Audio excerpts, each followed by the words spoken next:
On behalf of Texas Karate Institute, on behalf of Mr. Lyles and myself, thank you. This is our first major opportunity that we get a chance to present this type of a demonstration on behalf of Texas Karate Institute. Out of the many years that I've been training there, I'm so excited that David and I have this grand opportunity to give Texas Karate a new light, a new picture going into the future. And we're so humble that you guys have joined us this afternoon. So before we begin, if I may ask everyone to join me in a short prayer. Heavenly Father, thank you. Thank you so much. We come to you with our open hearts, our peaceful hearts, and we thank you for this day of enjoyment and this day of life that you've given to us. We ask that you humble your hand over us as we perform and give this great opportunity that you've given us. Be with us throughout this day. Bless us throughout this day. For those that did their travels, have them safe travels to and from. And we thank you and we ask in Jesus Christ's name, amen. Amen. Mr. Ritz, you may please. I guess, Thank you, sir. yes, I've been given the honor of introducing well, I want to say dear friend, mentor, someone I look to as a big brother, always Our grandfather. Well, we're both that. But Mr. Keith Yates, 10th degree black belt, and I'll let him tell the rest of us. Oh, that was it. Yeah. I'm not going to give you a great I don't want to brag. I'm going to put you in the position to blow the end. Okay. Well, I'll tell you what let's do. I'm going to stand over here since you guys are all right here. Before we start, we're going to do a traditional bow. So you guys know the Korean commands? Sure. All right. Salut.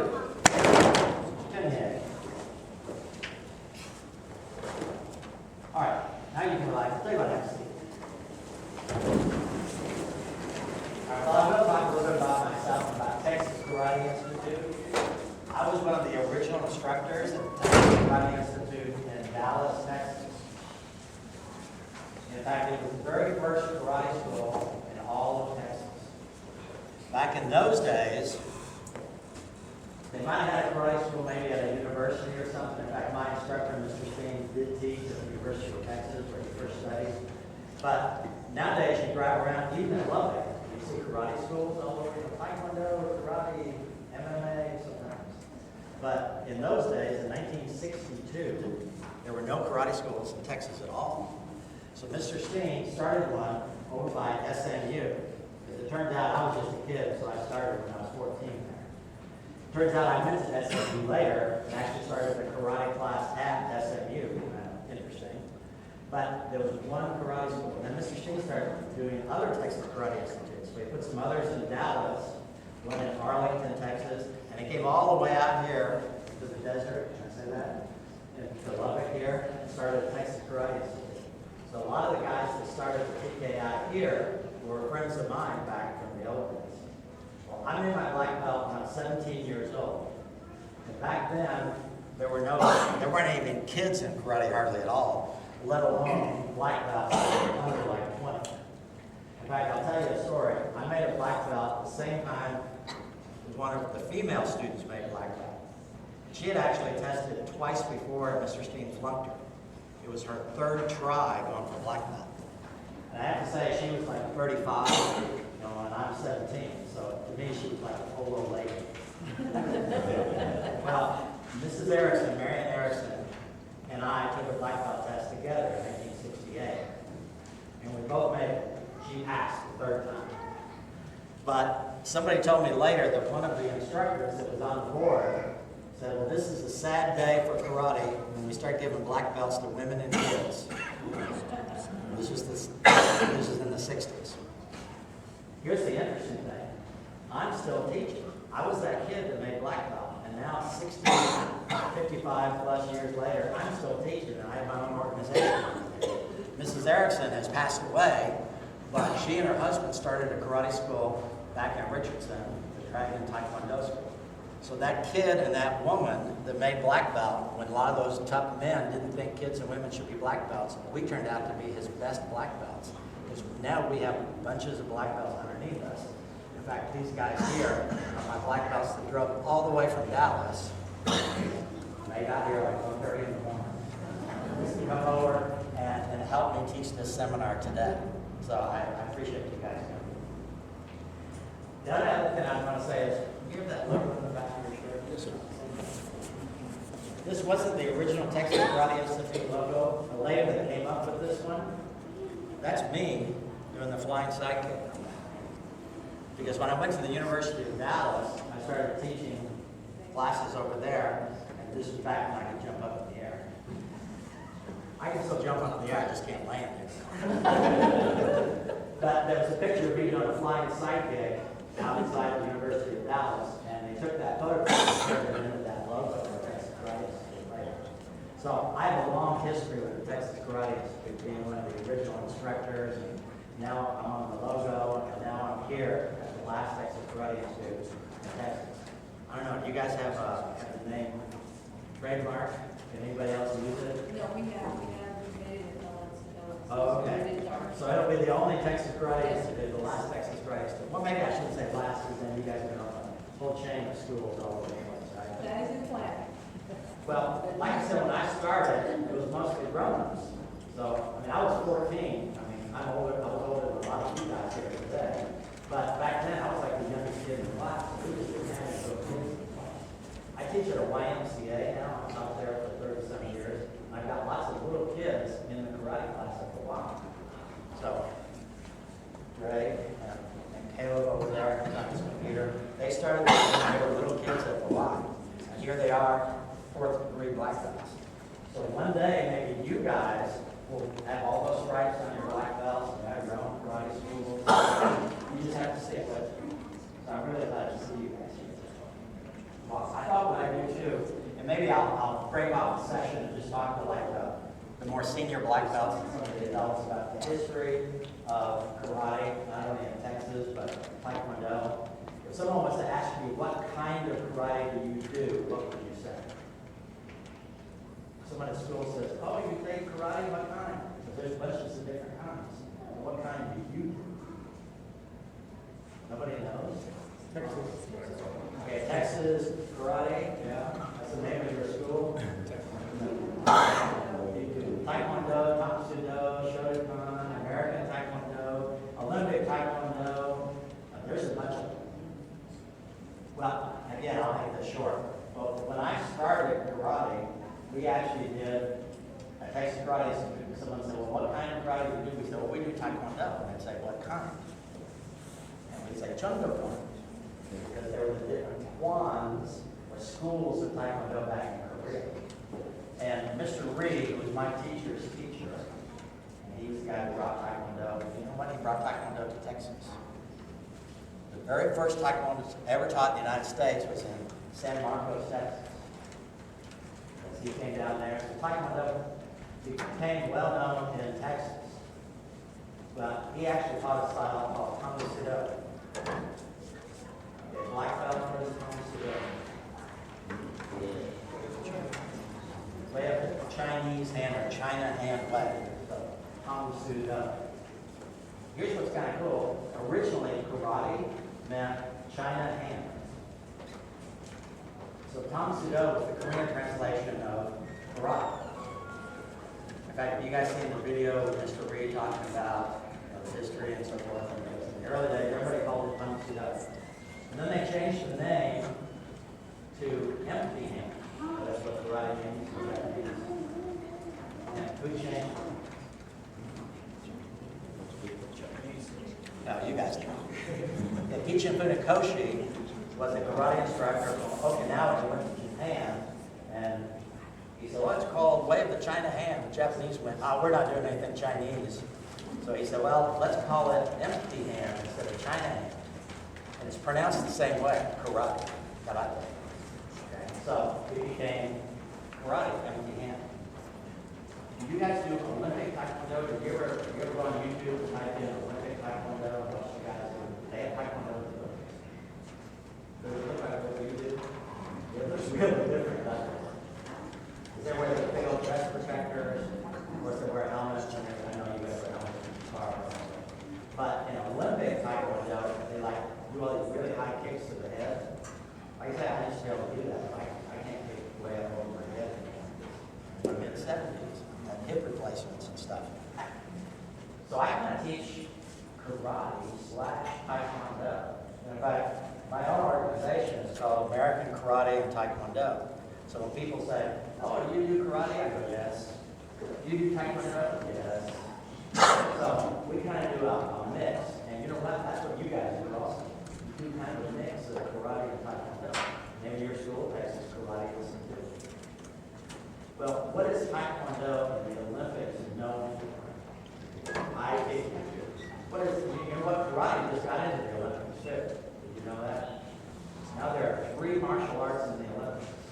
Karate, Taekwondo, what's the other one? Judo, yeah. Judo actually got in the Olympics way back in the 1950s. So there's 3 martial arts in the Olympics. Well, I guess you call wrestling or boxing a martial art, which makes sense, right? They're hitting. So you could call them martial arts too. Let's talk about Asian martial arts. Judo and Taekwondo and karate are all in the Olympics. Maybe one day you guys will be in the Olympics. Wouldn't that be cool? If you work hard enough. Well, speaking about karate and judo and taekwondo, stand up. Now, this is our thing, warm up a little bit, and we're going to do a few kicks that we use both in karate and in taekwondo, and I know you already use them because I can see your colors out. Spread out this way for me. I'm going to stand up front.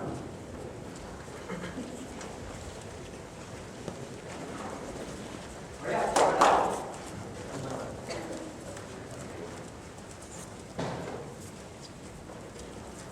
Why is it important to kind of warm up and stretch a little bit first? How come? So you don't get injured. Oh, of course, yeah. I was teaching a class one time at the YMCA. This was an older student, okay? And we were doing stretching, and we were doing leg lift like this. So I was standing over here, and these guys were stretching, and I heard it was like a little pop. And I looked over, and this guy was laying on the ground, and he popped his hamstrings. Like I say, he was going to die. Okay, so oh no, that's the worst injury. You know what? That's the worst injury we ever had in karate class because we had to like help him out with his car and help his wife come get him and everything. I've never been in a karate class, and I've taught karate for 60 years, so we had to call the ambulance.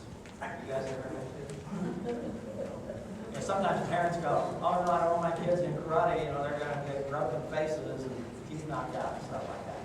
Well, admittedly, sometimes you get banged up, right? Anybody ever bled in karate class? You got kicked in the face or something? Sometimes, sure. But I've never had to call 911 and have someone come and take a student away to the hospital. So karate actually is pretty safe for 2 reasons. We teach you to be careful, right? You control when you do stuff. And we teach you not to lose your temper. None of you guys, I won't ask you to raise your hand. None of you guys are bullies at school. Because karate teaches you not to be a bully. You know that most bullies actually don't feel good about themselves. And so they pick on someone else and makes them feel better about themselves because they're insecure. And you guys aren't insecure because you're karate guys. All right? Yes, sir. Yes, sir. You know how to Yes, take sir. care of yourself. So you have confidence.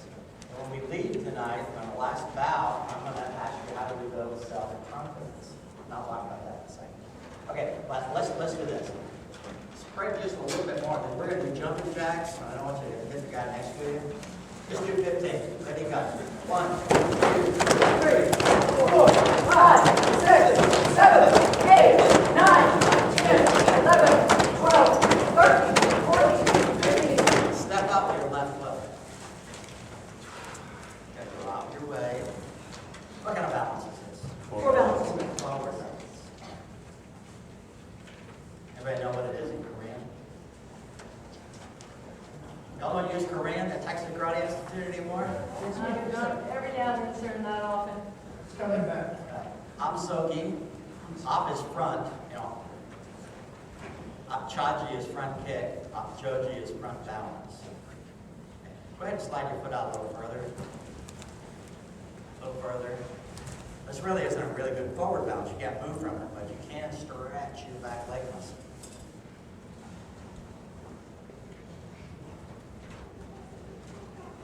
And I'm going to say the Korean word for change sides, which is kyota.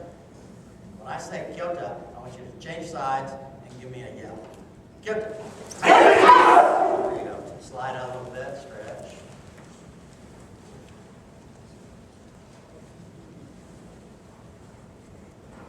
How often can you stretch? Can you stretch every single day? Yes, sir. How often can you lift weights? It's probably one of the Every other day. Yeah, every other day. You know, sometimes the guys who do a lot of leg lifting, weightlifting, they have a leg day, an arm day, and so forth, because you build up lactic acid in muscles. So you want to do switch days for lifting heavy weights, but you can stretch every single day. You can stretch a couple times a day. While you're sitting in front of the TV, playing video games, you can just sit on the floor and stretch your legs out. Okay, switch feet. Okay, let's take the back leg and swing it up. What's Korean for front again? Apchagi. Apchagi is front kick. Apchaliki is front leg lift. So you swing your leg. One, swing it. Back. Two, swing. Three, touch my hand. Four, touch my hand. Yes. Five, touch my hand. Ooh, good. Six, touch my hand. Seven, touch it. Yes, switch feet. One, two, three, four, five, six. Okay, relax for a second. I don't want this to turn into a workout, but at least want to do kind of like stretch a little bit. Okay, well, let's go back to the front snap kick. Okay, I'm going to get Mr. Skipper. Okay. Remember how I said Taekwondo and karate and some of the other martial arts all do kicking? Okay?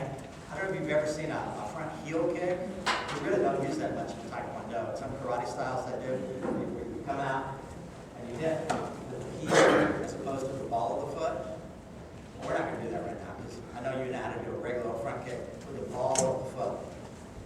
Okay, now I'm wearing shoes because I've got plantar fasciitis and all kinds of stuff in my feet. So I like to wear shoes when I teach. Can I hit him with the ball of the foot even though I'm wearing shoes? Yes, sir. Sure. I may not be able to pull my toes back, but I want to put the point of my shoe into his solar plexus. I'm trying to be careful not to hurt him. Maybe I won't be careful. Okay? So I'm just using my hips. And by the way, that's kind of a, I don't want to say secret, but kind of a trick, a little extra hint to use your hips when you kick. So watch me for a second. I'm going to kick 2 times. You tell me which one will be stronger. I'm not going to kick. Because you saw me go like this. So when you kick, you use this part of your body. So it isn't just your leg, it's your whole body. How about if I punch? Should I use my body? Oh yeah, you guys know, right? If I just go, that's not going to hurt. But if I use my body, it will. So what karate teaches you is how to use your whole body. And by the way, kind of twist when you do. I don't think anybody, maybe Mr. Yates remembers Elvis. Okay? He used to use his hips. Okay? The idea is to twist when you do something. So when I kick, I'm going to kind of like push my bottom forward. I had one teacher tell me one time, pretend like you have a little person behind you, okay? And he's pushing your butt. And so when I kick, I go like this, and there's this little guy back here going like this, and he's pushing my rear end. So you know that I'm putting my hips into it when I kick. Now, there's a couple different ways you can kick. One for speed, and one for reach. Okay? Kind of different, front snap kick and front thrust kick. So thrust is where you really lean forward. So I want you guys to show me first your snapping kick. You just kick as fast as you can. And then a thrusting kick, you kind of have someone behind you pushing your butt. Okay? Okay, left foot out. Front a snap kick. 1, 2, didn't I say snap? Yes, sir. 3, better, 4, 5, 6, and now pretend like when you kick, you know, I'm going to do this, I'm pushing your rear end until you go, boom, you reach out and kick it away. 1, 2, 3, 4, 5, switch feet. This is a snapping kick. Why do you snap your foot? You gonna answer? Why? Why do you think? So it can be harder. So it hurts them more when it snaps. Here's an example. I don't have a towel here. The hotel I'm staying at, they had a whole bunch of towels. Imagine I took a towel and I threw it at your face. Would that hurt? It's a towel. No. What if I took this towel and I went, would that hurt? How come it's just a towel? Because I snapped it, yes. So when you snap your kick, it's like snapping a towel on your little sister. Or maybe a bullwhip. Okay, so let me see a bullwhip snap. 1, 2, yes. 3, 4, 5, 6. Okay, now you're going to do the one where you lean into it a little bit. And it still has to snap. I mean, don't hold it out there so a bad guy can hold on to it or anything. You still want to pop it back. But the emphasis now is on reaching out, getting a little bit more power. 1, 2, yes. 3, 4, 5, 6. Very good. Okay, relax. Okay, like I said, we're not going to spend a whole lot of time doing a bunch of kicks and punches because you guys, I don't see any white belts here, in fact, at all. So all you guys know what you're doing. After you learn how to kick, and after you learn how to punch, maybe even more important than kicking and punching is to keep the other guy from kicking and punching you, right? So that's called what? Blocking, yes. And I'm sure you guys do down block, rising block, outside block, and inside block. Those 4 directions. There's more blocks than that, but basically it's those 4 directions. When I was in college at SMU, I was already a black belt because I made black belt in high school. So I went to college at SMU, and I took a fencing class. What fencing is, where they have the swords and they do sword fighting. Not like Star Wars, but those swords. And when I took fencing, I thought, oh, I'm going to be good at this. And the instructor said, okay, when you're going to go like this, if someone starts to stick you this way, you block here. And if they come in front, you block here. If they come into your face, you block here. If they're to get you in your stomach, you block here. And I said, I know this. You just do it with a sword. You know, one other thing I did in fencing class is I'd be out there fencing someone. Mr. Ennis is over here. You ever fenced? No, sir. Okay.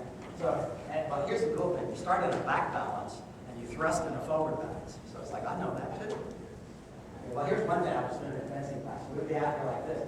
Maybe like, and I go, boom! You know, as soon as the guy started to like move, you know, I can see his eyes get big or something. You know, when you're sparring, you can tell someone's going to kick you. So I stick him. The instructor would run over and go, no, you can't stick him first. You have to block it first and then parry. I went, what? In karate, if we know the guy's going to hit me, I just hit him first. I'm not fast enough to do that. He goes, no, this is a sport. It's like, okay, we're not doing fencing. Okay, so you can block and then strike him first, and you see him about ready to come back. Okay, well, let's do this. We're not going to do the whole thing, but I'm going to use my right hand, you use your left. Rising block. Down block. Outside block. Inside block. In, up, down, out, in, up, down, out, in. Now I want you to like, I'm going to be saying you have to use your hips a little bit. Up, down, out, in. See my belt? Up, down, out, in.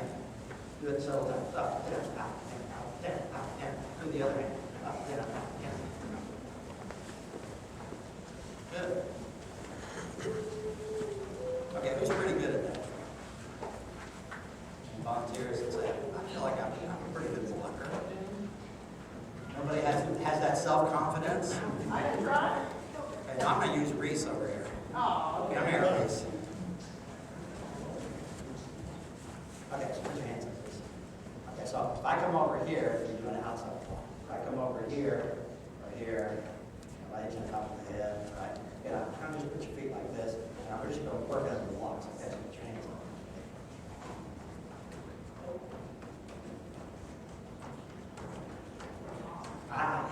Tricked you. Ooh, good. Get a partner. Get a partner. That's your own size. Come on, get a partner.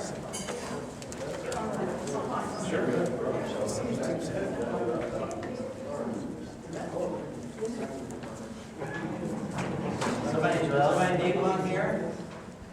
Okay. Yeah, well, we got two here, but. Trying to trick you now. Sure. Okay. I'll tell you what let's do is. Okay. I want you to go over and take one of these black belts over here. And you get to go like this. Okay? Okay, now watch. Two things. Don't really try to hit your partner. I was not really punching Reese in the face. I was just getting close to his face. Letting it block. It's not going bam, bam. Okay? And don't do it, don't try to fake the guy out. I mean, I faked you out once because I went like 7 times and then I went over. I don't know if you guys noticed, but I made a big over. I didn't go like this, because then it's too hard on your partner. I know in a real fight, maybe they're going to do that. But this is a practice routine, okay? So decide who's going to be the puncher first, who's going to be the blocker. You decide. You decide. Okay? I'm going to give you 20 seconds. Ready, set, go. The puncher is going hard, yes. The blocker is blocking. Punch her in the head, punch her in the face sometimes.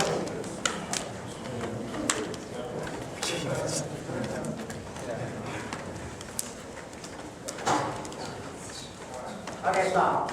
That was just 20 seconds. Okay, we're switching to the other side now. No. The other person's blocking. Oh, let me say something else too. Kind of watch their body instead of their face. Does that make sense? Okay? So I have Mr. Fletcher over here. He's big. Okay? So if I'm looking at his face, see how I have to look way up there because he's so tall? Okay? So I'm looking at his eyes, and he punches me in the head. You know, I can probably stop that, but punching me in the stomach, it's like, oh, I missed it because I was looking up there. So instead of looking at his face, I'm going to be looking at like his body right here. Then I can kind of see his hands moving. Does that make sense? By the way, this is a good concept when you're sparring. When I'm sparring somebody, I don't go. You might think, I'm going to give him the evil eye and he's going to be so scared of me. Okay? But then I might miss this little kick. So look at them in their body and you kind of see them move. Okay, you ready? Mark, get set, go.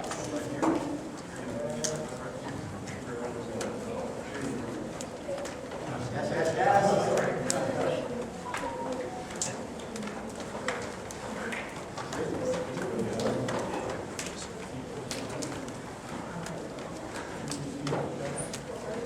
High, low, overhead, stomach. And stop. Okay, are your arms hurting? Are they all red? Okay. You should be a little bit. You shouldn't have blood dripping off your arm. Now, instructors, this is a really good routine to take back to your school. This is at a very basic level, so I'm just having the kids do basic blocks. Once they get to be brown belts, you can do slips, where you got open hands and you're slipping and that kind of stuff, moving your body and everything. Maybe even put one foot in front of the other, side step. You can just keep adding to the drill. But this is a basic way to get people used to watching another person's body blocking. Almost like one steps. You guys do one steps? Yes, sir. Okay. Some schools don't.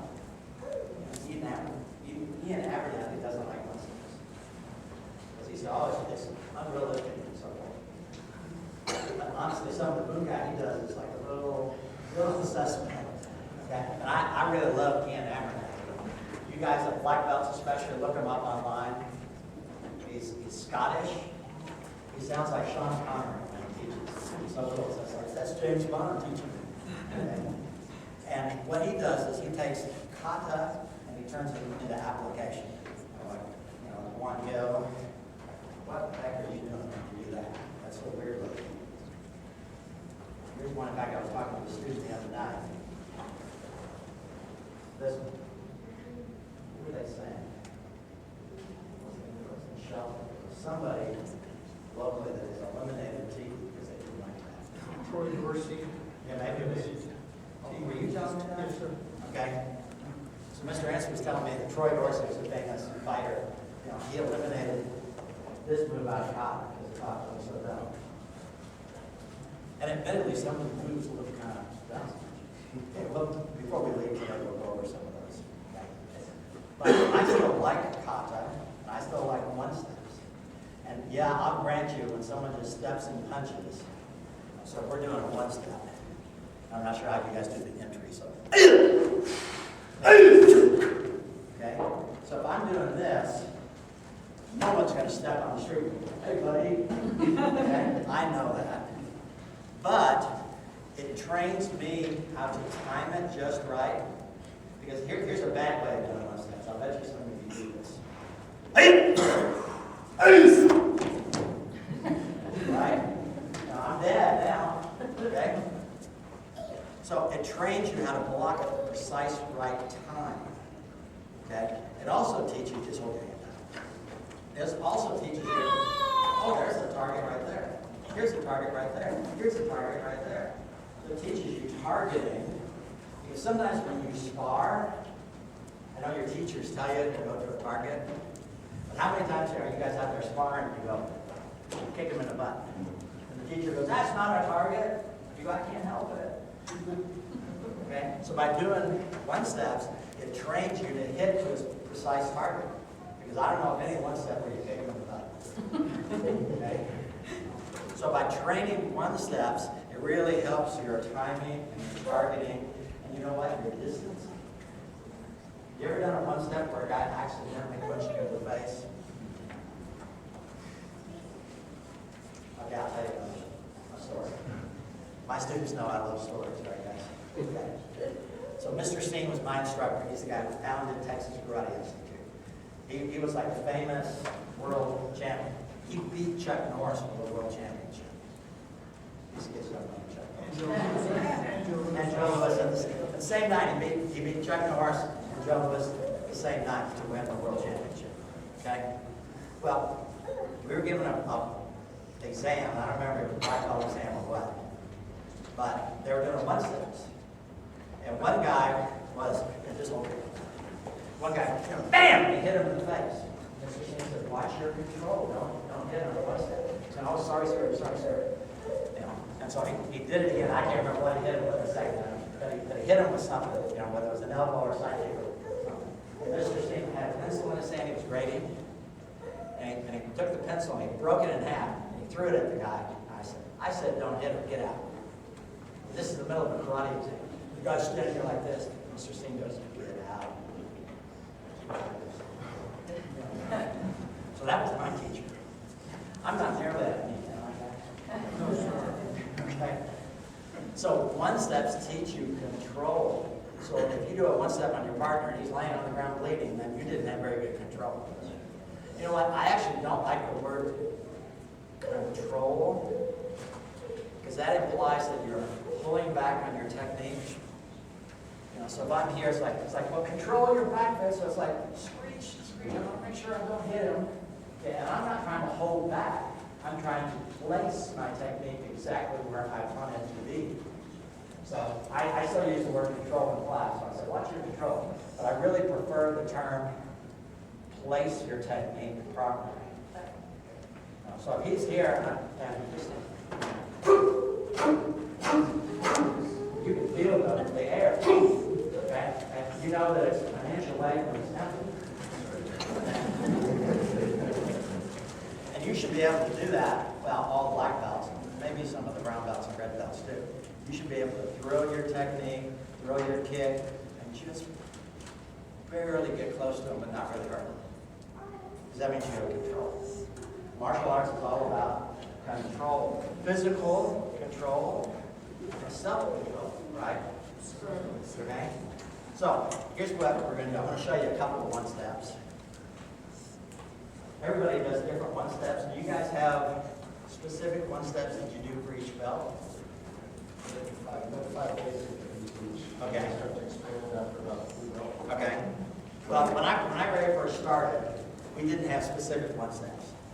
You know, Mr. Steen would show some, and Mr. Mullins would show some, and Mr. Rand would show some, and it's kind of like, well, you just do whatever you want. But then I started teaching little kids, and I was like, that's too confusing. Because little kids, and sometimes grown-ups too, right? They want to know something specific that can work. You need to have a set curriculum. And I like curriculum. I was a college professor, so I like to set things out in black and white what you're supposed to do. So I came up with the first four, and Mary Wheeler and I added the first four. And then later I added 5 and 6. Okay?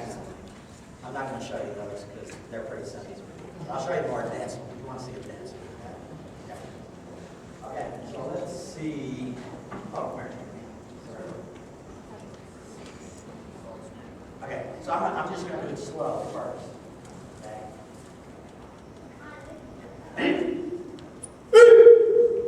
Here it comes. I'm going to do a block. I don't know if you notice this kind of looks like pseudo mold. Which is really what you know to do a mold for pseudo. It's really a block. Okay, so I'm going to do this. I'm going to come back in and do a chop. Then I'm going to do another chop. Then I'm going to do a couple of punches. Then I'm going to finish with an elbow. 1, 2, 3, 4, 5. Okay, so I'm going to hit them 5 times in about a second.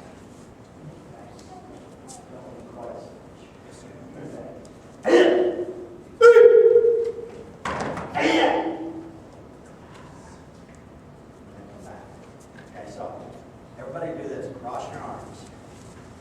So this is the deflection, the block.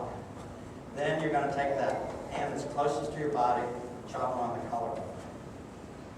Then you're just going to shift a little bit, do another collarbone punch. Boom, boom. Do a couple of Mr. Proctor's body shots. Boom, boom. And then finish with an elbow. Okay? Now here's what's cool besides being able to do it fast. You're able to use your hips and maximize your body turn. Remember how I keep talking about, you use your hips, you can twist into stuff? Yeah. Hip, hip, hip, hip, hip. So you see me going when I'm doing stuff? So it's not me going when I do it. And then once my hip is turned here, see that elbow coming? He doesn't see it because he's already hurt. Bang! Right here. Okay? Be careful. Don't really hit your partner. I'll tell you what. One partner, hold your hand out. Go back to your partner you have. Right hand forward, partner. Okay. Defender, cross your hands and like an X in front of you. Okay? So I'm actually going to make my left hand close. So I'm going to chop to his collarbone. Chop to his collarbone. Hips. Hips. Finish with an elbow. Bam! You got to really be careful on the elbow because if your partner accidentally moves forward, you're going to knock his knee back. So don't do that. Just do it a few times.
people tried it? Both people?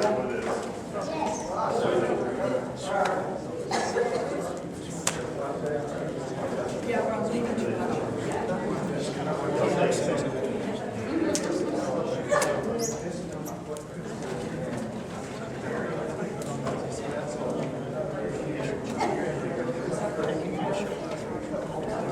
definitely don't do that.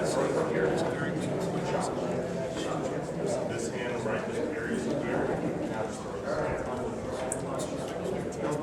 Okay, guys, watch. Now, I was just pointing out, these are principles. So, if one of your instructors shows you a one step, and you go, you know, I really like that, but he's doing a hooky heel kick over the guy's head, and I can't do that. So you don't just go, oh, yeah, I'm not doing that. Say, okay, well, maybe there's something else I can do instead of a hooky heel kick over his head that would still work my body in the same way. Or maybe I can add something to the end of something that the instructor already showed me that I can do good, I can do well. Because you know what, one steps, once you get to the point where you're making them up yourself, you do whatever you want. Do the ones that make you look good.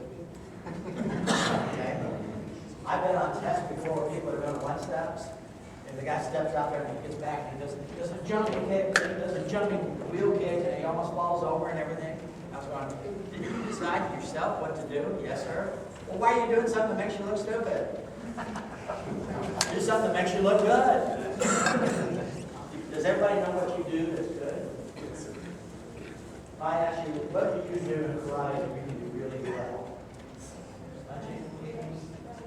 A roundhouse kick. Show me your roundhouse. That's pretty good. Snap it this time, though. Do it again. Snap it. Boom. Okay. So he's got a pretty good roundhouse kick. So when you do one steps, maybe you can do some of those roundhouse kicks. Does that make you look good? I'm not saying never do anything that's hard. I'm not saying that. So if there's some stuff you do that your teacher shows you and you go, that's kind of hard for me to do. Oh, work on it, right? I'm not saying don't do it. But I'm just saying if you have the opportunity to show off to your teacher, like on a test, or on a brown belt or something, do the stuff that makes you look good. And then work on the stuff that you can't do very well.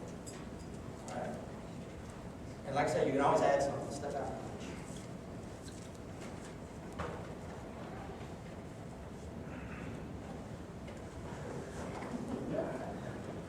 Sorry, what did I just add?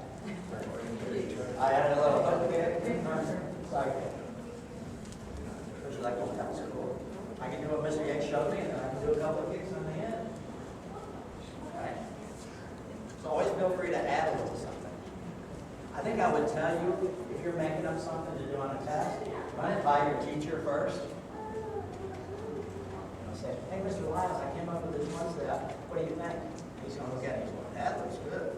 He's going to go, you know, maybe we should do this instead. Because your teachers are there to help you. We want you to look good. We want you to be confident. Right? All right, well, let's do one other one step. Big guy. Okay? Now, you might think he's a big guy, so I want to stay away from him. Which is true. Which is true. I would do that. Okay? Well, let's say I'm just caught flat-footed. Here's a big guy. He's coming in with this big old punch. Okay? And because he's pretty big, and he's a black belt, stripes on his belt. But I'm street, I don't know that, right? I just know that's a big guy. Okay? So he comes in with a punch. Okay? Boom. Here. I'm going, you know, if I just block and stop, this is a pretty big guy. He looks like he might know how to fight. He's going to hit me with the other hand, too. You know, boom. And now all of a sudden, remember that exercise we did a while ago? You know, you're in a fight like that. You got to just go boom, boom, boom, like this. Now, this is more advanced, you guys. But sometimes it's better to enter. It's the right. Enter. Okay? So, this guy comes back. He's ready to hit me. So this is what he wants to do. He's ready to hit me. And I'm actually going to move in with this. Yes, he has that hand there, right? He could hit me. Can he hit me? No, because he's going to. Okay? So, I'm looking to see what I'm doing. I'll roll my hands up.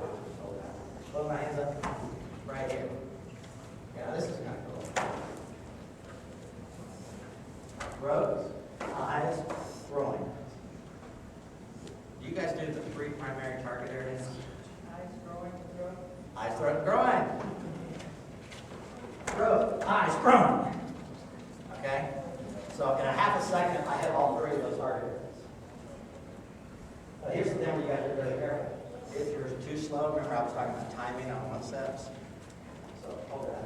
If you're too slow, you go. He already hit me now. So I have to like approach it and hit at the same time. Notice what I do with my other hand. I supported myself here. And then I did this. And I kind of like the old double effect. Boom here. Okay?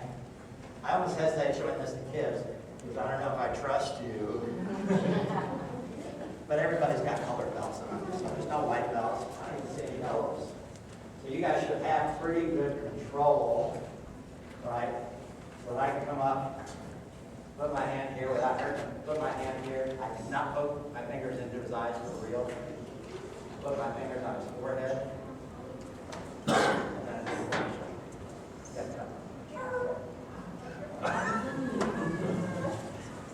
okay, well, be really careful going to the corner. Okay. So you got it. I'll tell you what, let's do it. I'm going to face this way.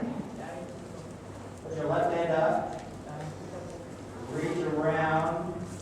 It's coming around the shoulder, throat. Just put your fingers up on his forehead. Really in his eyes. Go straight down his body and bam! Pull out. Okay? Then you got it. I was judging Cynthia Rock one time while she and George showing me doing a demo. And I was sitting over on the side of the front row with the judges. Cynthia Rock, many of you guys know, the famous kung fu stylist. She's been in a bunch of movies and stuff. She was doing a demo. And she was hitting George. And she did that groin technique.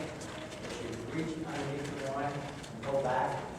And when she did it, she was holding 2 ping pong balls. She must have reached into her uniform. And she did like this, and then dropped the ping pong. It was pretty funny.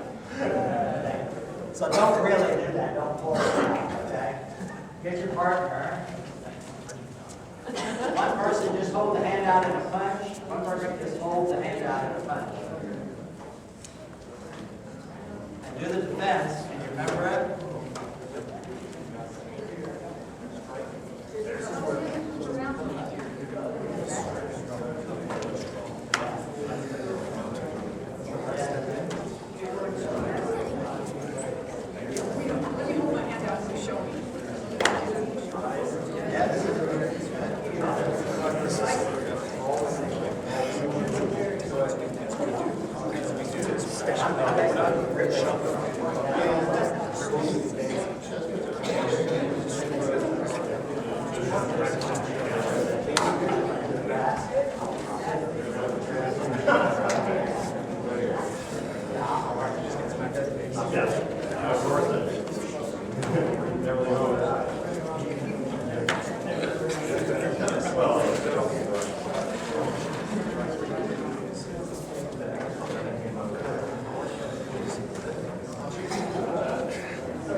Again, it keeps happening. You may hit people first, you may hit from the side of the church. Even if you eyes, so when we you're straight to them. Both sides, right? Both sides. Just sit down the center.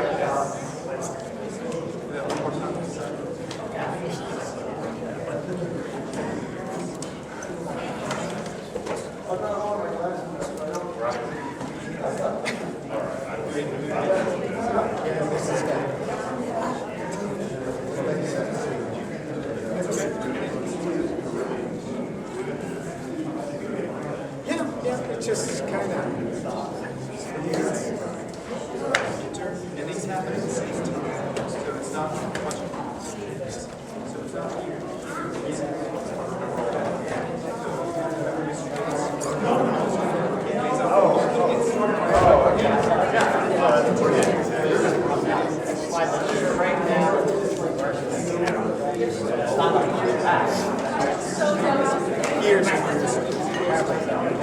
But these are just, I learned that too, but after a while you find. Okay, watch. Okay, a couple of things. You know, the brother pointed out to me, remember how I said you put your fingers on his forehead instead of poking him in the eyes? But it was also pointed out to me, like, well, what if I accidentally, now the guy can't breathe and everything. So, when you do it, let's use the palm of your hand on his chest right there. Now, you're not really going to hit him there, or real fight. But for practice in class, I'm going to go chest, fingers over the eyes, and then pull back here. Notice when I came down, all I did was reverse the hand. I don't have to go, we have a kata. You have to go first, because all you need to do is just do this on the groin, right, guys? Okay? So if you're just down, and then all you have to do is like reverse the grip and pull out. Okay, well that's one thing. Another thing I wanted to point out, I realized that we're just doing this in class, in this seminar, just to learn some of the principles. But when you really perform that, remember what I said, you want to make it look good for your teachers? Okay, so let me do it a couple of ways. Okay, not so much the technique, but after the technique, I'm going to do it two different ways. Okay.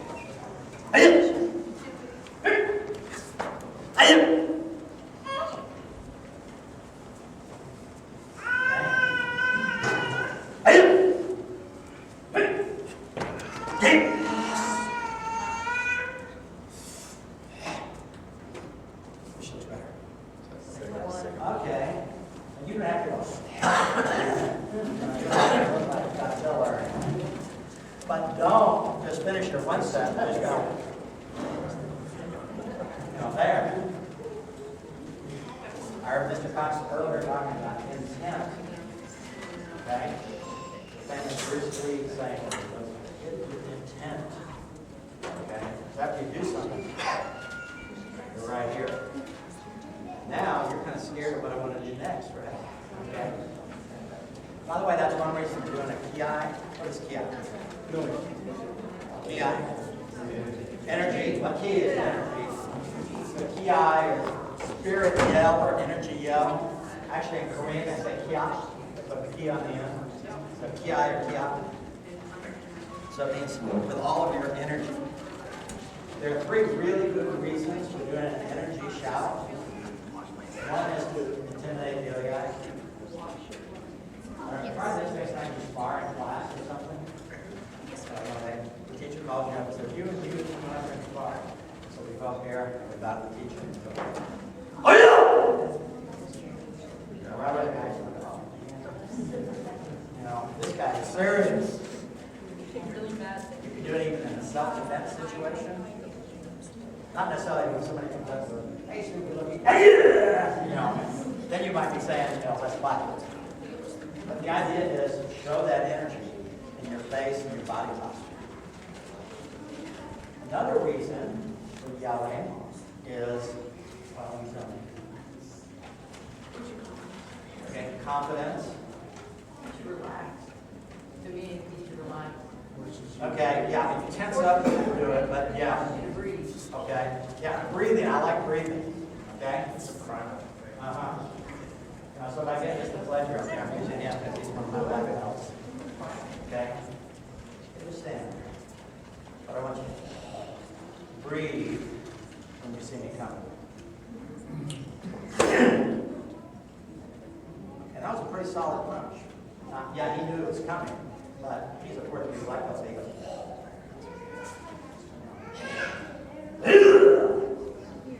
Okay? Everybody do this, feel your stomach. Now fill it full of air. Okay. Now blow the air out. More. Take okay, you probably take a pretty good shot, right? Now I realize that out in the street, I get the bad guys coming up, hey, buddy, he just might give you a sucker punch. They call it a sucker punch. Where it hits you without you seeing it coming.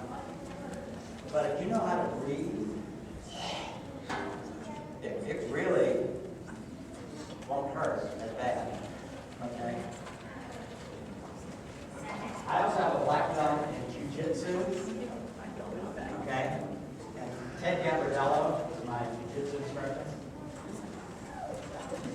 So, Mr. Gambardella, before we went from black belt, we had to learn all of those, arm lock, bars, and throws and stuff like that. But he said, okay, and he's a big guy. He's older now, and actually got cancer. But when he was teaching me, he was like, well, the size of Mr. Bledger over there, 6'2", and all muscle and everything. So part of your black belt test, I get to hit you. You get your choice. The groin, the throat, or the solar plexus. Four of us testing for black belt, me and Mr. Tony, Gary Jumbelow, and Steve Pikes. So, he said, which one do you choose? So I was thinking, throat, I don't think so. Groin, no. Okay, I'll take it to the solar plexus. Yeah, and during our training, we had to do a bunch of sit-ups and stuff like that. So again, this is a great big guy. He comes out and goes, okay, you ready? And, he punched like that. And we have to stand there and just go, and take it. One of the guys actually picked a truck. And there's kind of a trick. I never really been master. You probably know. You've got to suck your abs out the way up because the sides of your neck muscles come out. In fact, Mr. Gambardella could do that. Where he let people punch him in the throat. Or he would hit knives. Or, yeah, he would bend knives on his throat too. That's all illustration. But in fact, okay, again, I digress. Mr. Gambardella, my jiu-jitsu teacher, we went to the Dallas Cowboys training camp. This was way back in the 70s. Okay? Y'all remember Herschel Walker? He was a running back for the Dallas Cowboys. He was also a third-degree black belt in Taekwondo. Okay, he didn't necessarily tell people that, but he was like a black belt in Taekwondo. So we were at the Dallas Cowboys training camp, and all the NFL players were around. And so Mr. Sacronowski, the head jiu-jitsu guy, said, okay, I'm going to let you guys. He did it himself. And he said, any of your football players want to come up and kick him in the groin? Oh, you can do it.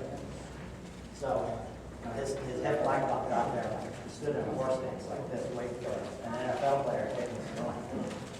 And all the other players went, Herschel, because he was a black belt in Taekwondo.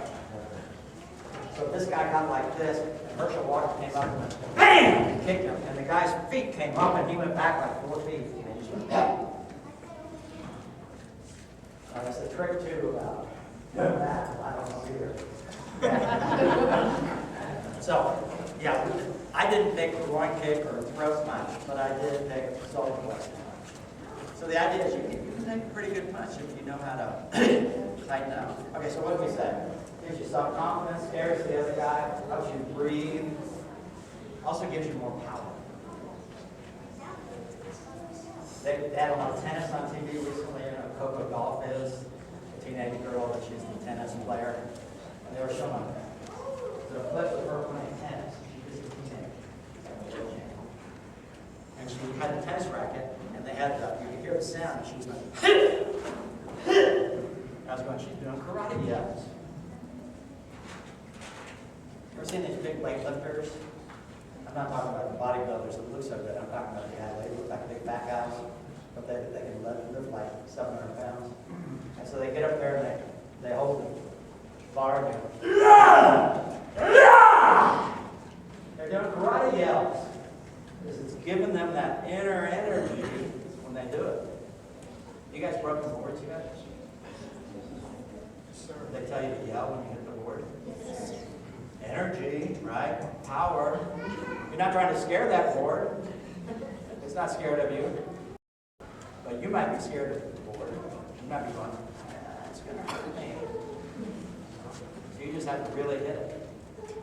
Mr. Cox and I were talking about these demos with kids. Like we went up to Washington, D.C. back in the 90s and demonstrated at the National Korean War Memorial. So it's a big crowd out there and everything. And all of our kids, Mr. Cox and I would each hold up a board, and our little kids would run up and kick the board, punch it, and we'd go, break one, break another one, break another one. All these little kids would run around. And we arranged this ahead of time. So Mr. Cox and I would reach up and take the last board, and there was no more kids left. So he and I would look at each other and go, and we just broke it ourselves on our head. And the crowd went wild. So you can break boards if you have enough self-knowledge. Our little kids worked hard to learn how to break boards. They had to run up. You know, sometimes when you break a board, you go up there and go, you know, like you spend a minute getting ready. Well, those kids had to just run up and go, "Hey!" and then run back. So it's like you had to really know what you're doing. So we trained long and hard for that, just like you guys. Mr. Cox, show them something. You came all this way. Anything? Something that's appropriate for everybody. No, it's got to be appropriate. Yeah. Okay, Mr. Cox is a 9th degree black belt. He didn't actually make 1st degree black belt with me, but you've been with me since the mid-90s. At least 32 years. Yeah, 30-some years or something. So, not only is he a really good black belt at karate and taekwondo, he should have brought his sword with him, because he does the Japanese sword. What's that called? Well, kendo is the art of the sword. What's the name of the sword? Yeah, katana. Where you can draw it out. I've seen him cut the bamboo stalks, 3 pieces. And it looks like it's still there, and then slowly it falls apart. Too bad he's not wearing a sword. You got some other stuff for you. Sir? Oh, I like it. We call it Japanese style shito, which means sword hand. It's called knife hand. It's changed. In the beginning, Mr. Yates mentioned the father of modern karate. He had a son named Funakoshi Yoshitaka. And Funakoshi Yoshitaka was a hapologist. He studied martial arts all over the world. And an ancestor of the school I inherited, his name was Nakayama Hakudo, was the greatest swordsman of all Japan. And he had the job of teaching Funakoshi's son Kendo and Yajutsu, okay, which is swords style that we studied. And he took it back to his father and said, we're going to implement principles of Kendo and Iai in karate. Okay, so this became sword. Okay, and because some of the cuts, one of the most popular cuts in Yajutsu is called Kisagi, or cutting the kesa, or the monk's roll. So I'm making the cut by cutting along here. So he was saying, instead of this, which is damaging to your frontal deltoid, it comes down. Pardon me for saying that. He's here, it's down like this, here. This is not necessarily the block in Japanese karate. It's a strike. I just learned that from Mr. Yates, is striking. Or blocks were originally strikes. They became blocks when we had tournaments, because we couldn't break each other's arms. You know, so if he was like fighting with me, got me to break his arm. Right here. Just I can break bricks. This is not as hard. It's just a bone, and it's going to cause him damage. If he tries to kick me, I'm going to punch him in the leg. I'm going to chop his leg. So then we can't do that to each other in tournaments, so it became blocks, which we still use today. We're still a bit kinder, but you can still do a lot of damage by parrying and striking at the same time. The concept of the shito in Japanese swordsmanship is there's never 1, 2. There is only 1. Okay? So instead of basically going 1, 2, they would here and harden these so that, yeah, they become weapons. You do that with some of you older guys know we have like a box full of probably garbanzo beans. And you do it until you don't feel any pain, and you get small pebbles. Then you can go sand, and you make your fingers really, really strong so they become like a spear, which is part of Iai, also spirit of nothing. So if you're punching me dynamically, here. Now notice how your body moves. How hard can I touch you? Right. Okay, so part of the EI is whenever anything like a weapon or a hand touches you, you're immediately off balance. Yeah, you just, like that. That doesn't really take much energy. And I'm not doing it with my hand. I'm doing it with my body. So if I'm moving into him fast and doing my technique, barely touching him. But what happened to his balance? It was taken from him. What happened to mine? It got stronger. Because when you take something from someone, you add to yourself. So I borrow his energy and I pay it back with interest. Okay? So if he's going to punch, it's the same with a boxer. And you're jabbing. I don't care. The minute that thought hit his head, I'm coming in. I did not wait for the punch to be here. Now I'm going to block it. That's called gonosin, which is for, if you're not a black belt yet, gonosin means it's already almost there. I see it. It's entered my territory. I'm going to see it and block it. There it goes. Okay? Sin-no-sin. You're getting ready. I'm going to get there first. Okay? And notice that that lost its power. It's very, very in because that was in your face. And your hand went, oh, and died. Because suddenly your mind went to self-defense.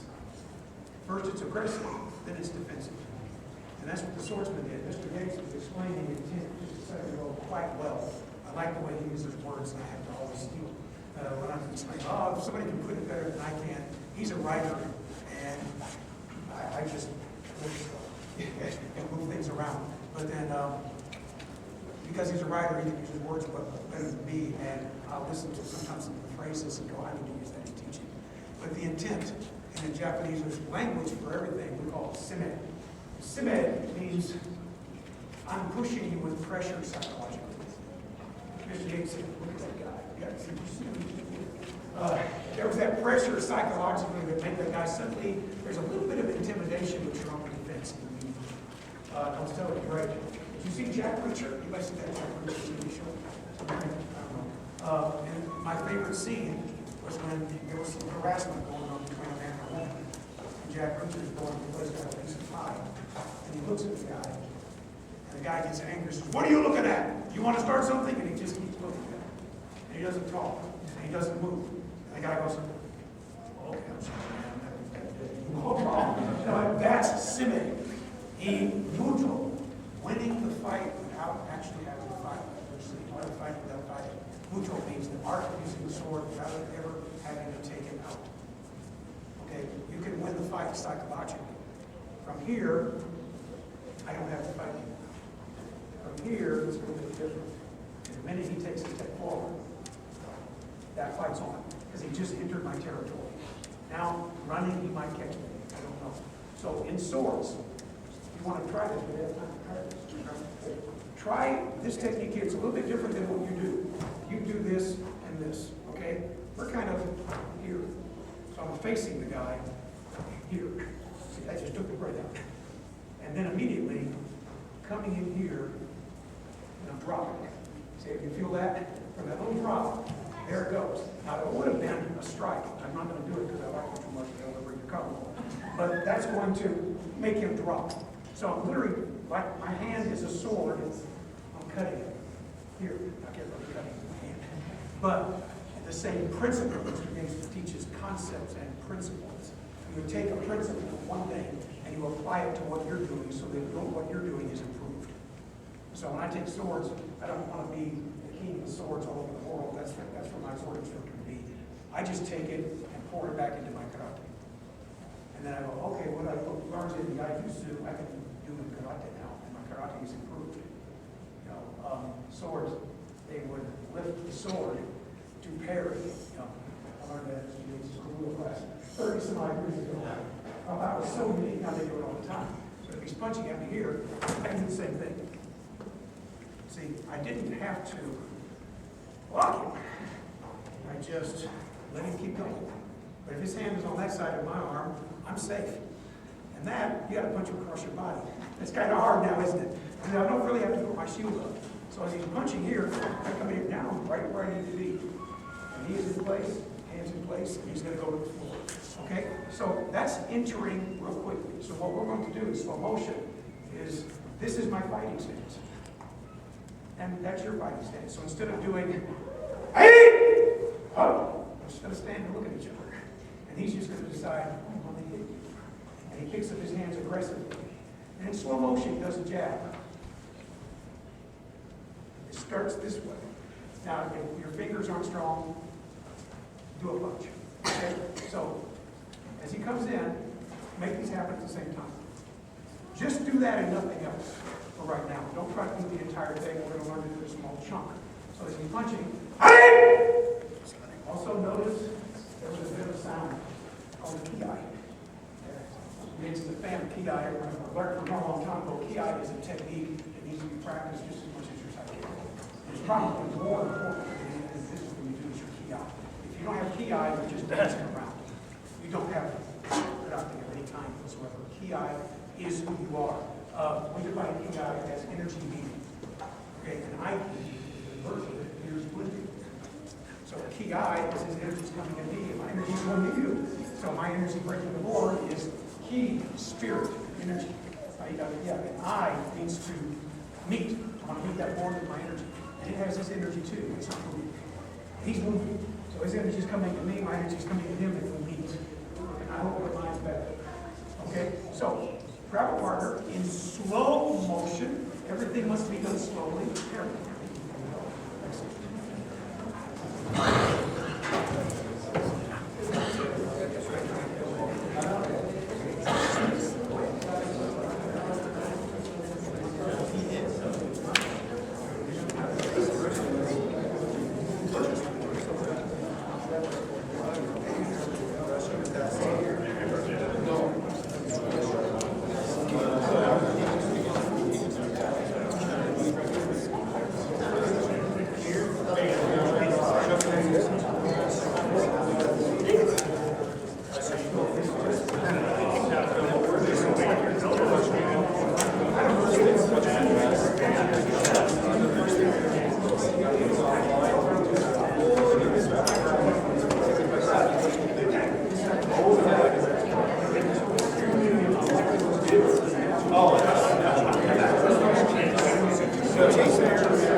sparring somebody, you have a couple of different areas. I'll use the same term.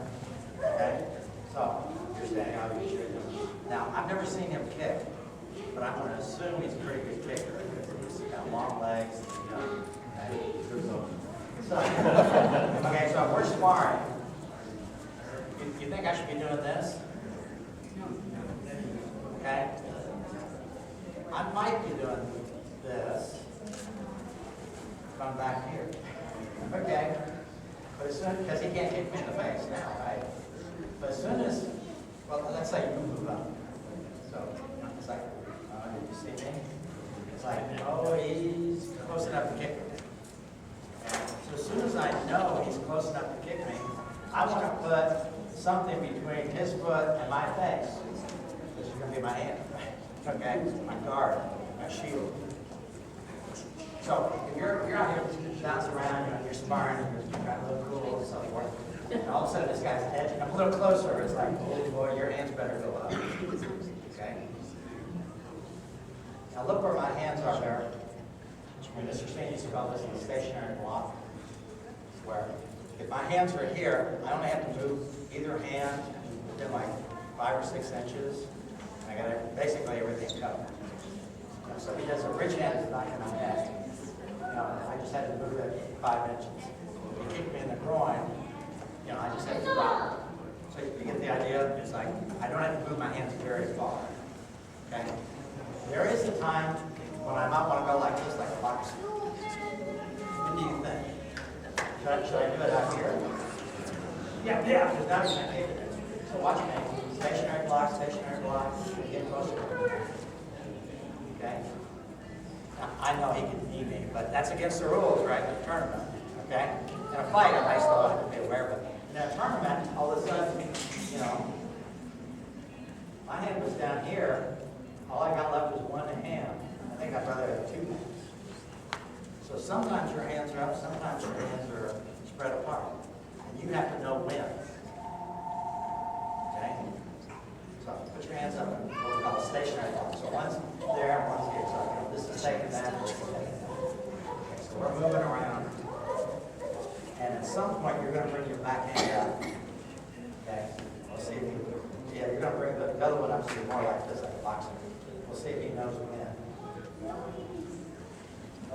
Yeah. Okay. But now all of a sudden, I'm too close to sidekick him. Okay, so I can start doing this. If he didn't bring his hand up, so now don't do it on purpose. You drop it. Oh, yeah, he's open, right? Boom, boom. Okay? So you got to know when to bring your hands up and when to keep them there. Is there, now, you have both of your gloves up here like this. Is there any time to have both of your gloves down?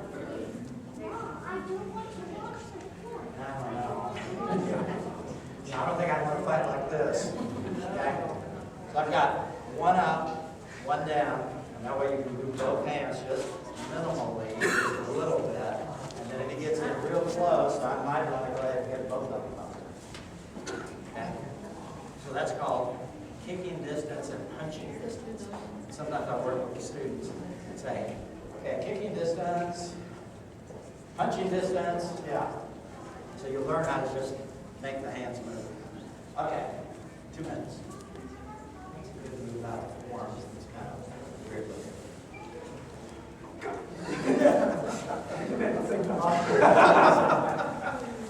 Okay? That's one of those moves that you see all the time. What do you guys call this?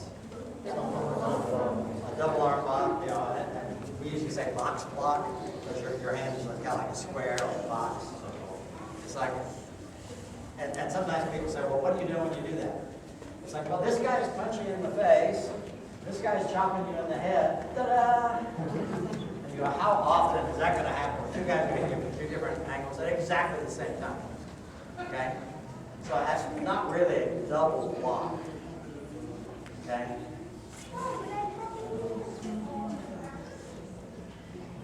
Another brown. Oh, here's a red black.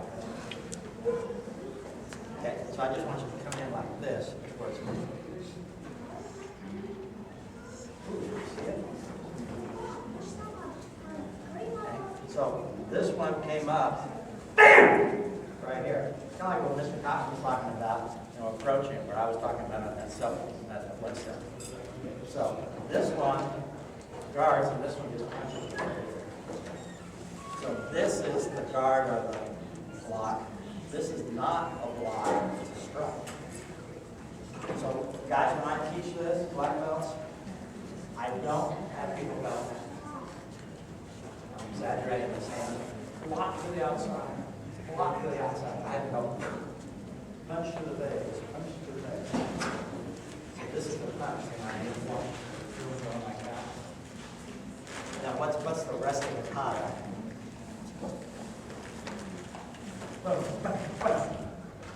So you're right here, and you can do this.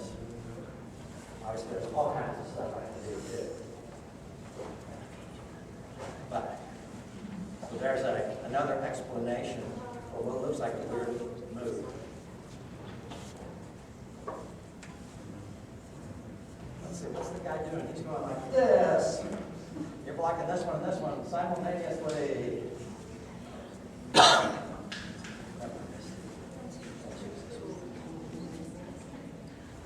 Striking a pressure point here. Okay. So if I really struck the pressure point, he'd probably go, ouch, and let go. And come in here. Okay. So it's not simultaneous blocks. It's a strike block. Same kind of thing. How about this one? What's that?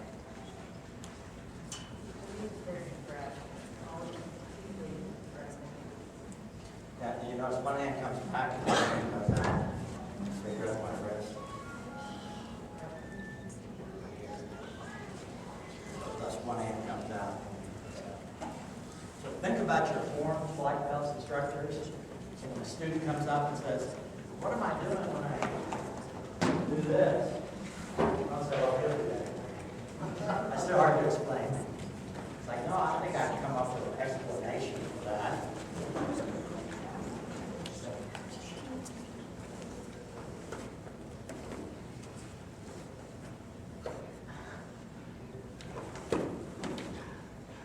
There it is. Block, strike, strike. So, use your imagination. Or going online.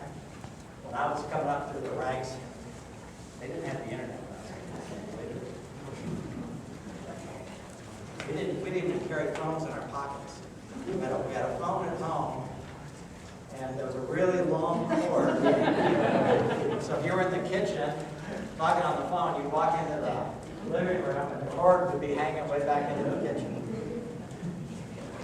Now you have the internet, so you can type in Bunkai, B-U-N-K-A-I, Bunkai, which is a Japanese term for analysis. What we do when we do some of those things. And then go ask your instructor too. So if you guys are instructors, you better be doing some research too. Because it's really embarrassing if you're a black belt and you got 7 stripes on your belt, the student comes up and says, what are you doing when you do this? And you go, got paid. But I have a lot of trophies. I don't know what I'm doing, but I have a lot of trophies. I can touch people. So to me, you guys are going to be advancing in a few minutes here. The reason you deserve to have stripes on your belt is because you know what you're doing. There are an awful lot of people who are good fighters. I'll bet you I can drive down, what's the bad part of it? South Slope? East side. East side. I'll bet you I can go to the east side and find people who can fight. They don't deserve to be 6-degree black belts. They deserve to be street fighters. So being a street fighter, to me, is not being an advanced black belt. Being an advanced black belt means you know what you're doing. You know how to teach it. You know how to communicate. You're a good mentor. These kids look up to you and they say, yes, sir, yes, ma'am. They talk to you. You guys all do it. You do it to your parents? Ooh, nice. You know what? And I'll finish with this. In Japan, in China, and Korea, kids bow to their parents. Go clean your room. Yes, ma'am. mom probably today. You don't have to bow, but how about saying yes, ma'am, next time she tells you to do something, all right? You go do it, yes, ma'am. All right, well, let's line up like we started. Some people over here, some people over here.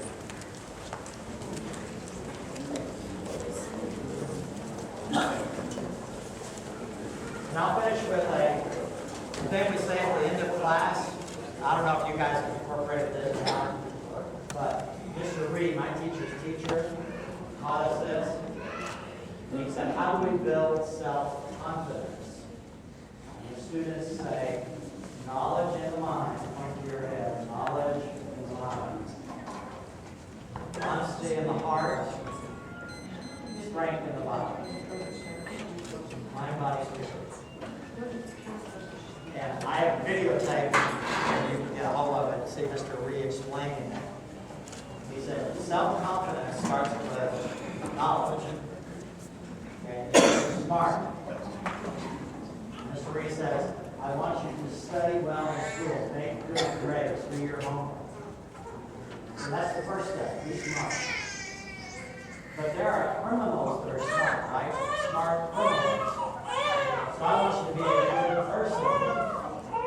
Honesty in the heart. So I want you to be smart. I want you to be an honest person.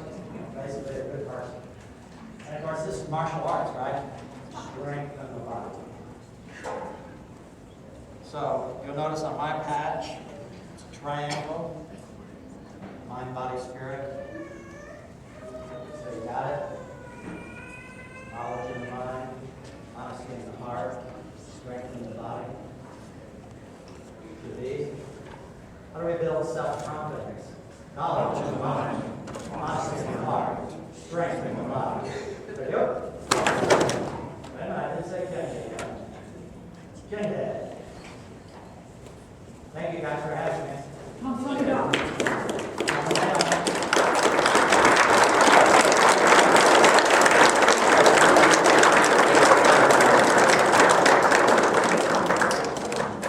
about 10 minutes, so if you want to, facilities are in the back, concession is over here, we have a lot of great things being sold. We'll reconvene about 2:45 with the next part of the seminar. Okay? Thank you.